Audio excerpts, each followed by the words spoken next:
Non preparato final fe? Final fe prepara on Moussa Moussa. Numo sanget? Non non, ay zo danga tika. Ok, bonne chance. Usu. Tam keno? Akida ponum tego? 20 ans. Non préparation final raw gadu? Non preparato final fale? Final fale? Oui. Mais da ro ko tek sam ko ndam rek. Numo sanget? Ah, Numo sanget? ah. Bonne chance. Yo merci.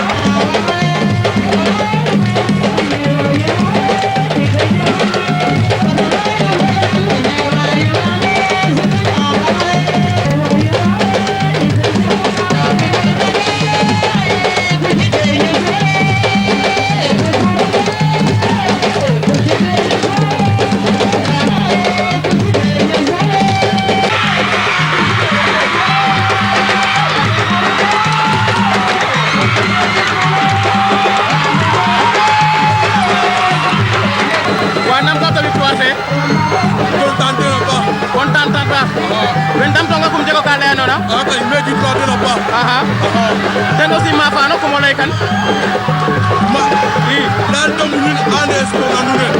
Ok. Kedal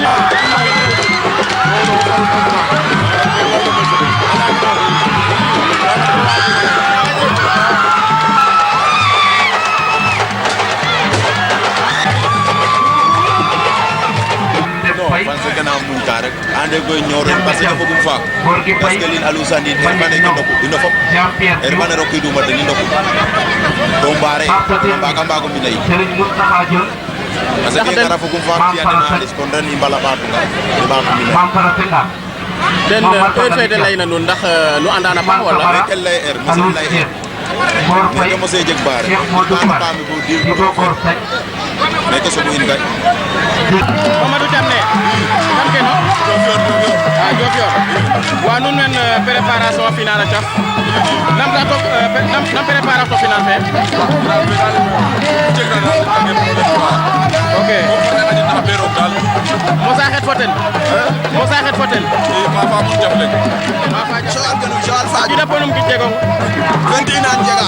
21 ans nun men préparation finale taf nam préparation finale fe Final fe préparé an ko baax. aha numo sanget Ma sagat def lek ma fa. aye koy nam ka tono yat Dafa so. nam karto xaye Mom dara ma baax to duma me an ma fa. bonne chance Merci.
félicitations waaw nam ka to victoire fe wo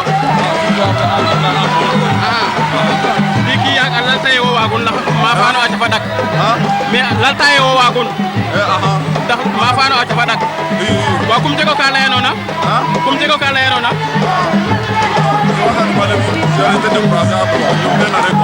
ko ko ndam tonga ko mo lay ka den ko ko ndam tonga bo fatin me ko mo jego ka leyona den ko ndam ta mo bari me mo tegi mu di den quoi aja ma den ko da lo ka ki par da lo ka ki par kena mi to wa fe mano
sos na ndoro ke la na fa pene sa fa toe aroka na ang na fe no sai yom no sos na ndoro ke la na fa pene sa fa toe apu fanga na fe no sai yom no sos na ndoro ke la na fa pene